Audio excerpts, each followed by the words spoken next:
This week on Cptv, more stimulus money for Phoenix, a light rail contest, many events for you to choose from, plus First Friday, and as always, Dave with all the best live music in the Valley this week.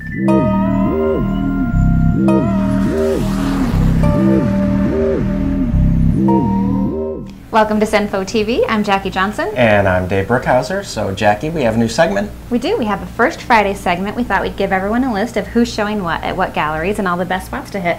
So let us know in our show notes what you think, and let's do some news. All right.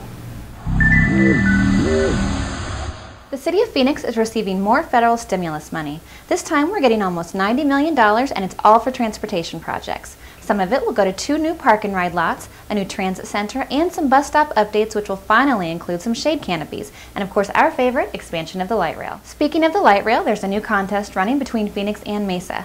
Phoenix Vice Mayor Tom Simplot and Mesa Vice Mayor Kyle Jones have challenged each other to see which city will get the most boardings during the month of September.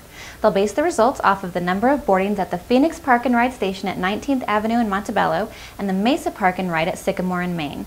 The loser will have to clean up the winner station, so if you like Tom Simplot, here's your chance to help him out.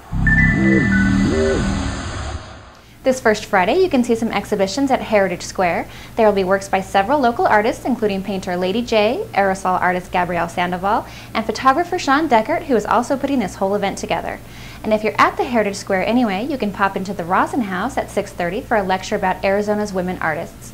Over on Roosevelt, the whole street will be closed off from 4 until 1 in the morning, and local favorites Kinch will play outside. 515 Gallery will show work by Tempe artist and ASU professor Catherine Maxwell, and Pravis will host skate deck work from local and national artists. And that will go along nicely with the Red Bull Manny Mania skate contest that will be going on all along Roosevelt. And finally, don't forget Grand Avenue, where there are 2 grand openings. Modern Cat Studio will open in Bragg's Pie Factory and will host work by Daniel Shepard. And right next to the Bikini Lounge, a new store called Kooky Crafts is opening, and that will feature unique handmade items by local artists. That's this month's First Friday, and we hope to see you there. This Sunday, September 6th, the Phoenix Art Museum will host a film about artist Tony Foster called The Man Who Painted Everest. Monday, September 7th, people all across the country will hold an eat-in to send the message that children need better school lunches. Here in Phoenix, the eat-in will be held at the Arizona State Fairgrounds. Wednesday the 9th, there will be a lecture on fashion in today's economic world at the Phoenix Art Museum. And Friday, September 11th, is the opening of a very interesting looking movie, The Appearance of a Man, by local director and writer Daniel Pace. It's about the Phoenix Lights that appeared in 1997 and has already won several festival awards. And finally, Friday the 11th through Sunday the 13th, the Phoenix Symphony will be performing Beethoven's Ninth Symphony. For details on these and more events, and to add your own events for all of Cnfo to see, please visit our calendar at cnfo.tv. Now here's Dave with all the best in live music this week.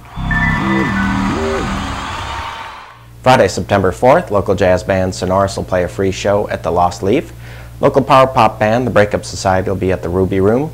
Local indie bands Yellow Minute and What Laura Says will be at the Yucca Tap Room, and Kinch will play Roosevelt Row for First Friday. Saturday, September 5th, Mars Volta will play the Dodge Theater. Local roots bands Flathead and Low Skies will be at the Sail Inn, and indie band Kinch and local soul band Black Carl will be at the Yucca Tap Room. Sunday, September 6th, the son of blues legend Elmore James Jr. will play the Rhythm Room. Tuesday, September 8th, Portland's power pop band The Thermals along with Kinch will play the Rhythm Room, and Cracker will be at Martini Ranch. Wednesday, September 9th, locals Deer in the Headlights will play the Martini Ranch, and local rock band Violet Wild will be at the Yucca Tap Room. Thursday, September 10th, local soul band The Hot Birds and Chili Sauce will play the Ruby Room. Friday, September 11th, local garage pop band Sisters Cities will host their CD release party at the Hollywood Alley. Saturday, September 12th, local indie band Color Store will play a free show at the Lost Leaf, and Richard Cheese will play the Celebrity Theater. Sunday, September 13th, Black Carl will play the Rhythm Room. New shows is announced this week, 2 side projects. Alan Jorgensen brings his side project, The Revolting Cox, to the Clubhouse Saturday, September 26th,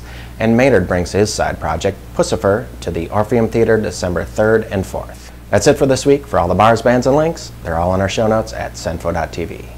Thanks for joining us. Don't forget you can subscribe to us on iTunes and YouTube. You can also sign up for our mailing list and never miss a show, and you can sign up for that at cnfo.tv.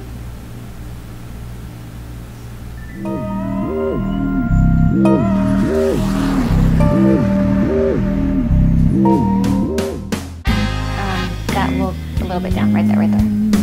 The escape contest that will be going out. Oh, sure, but it feels weird because then I'm like looking so far this way.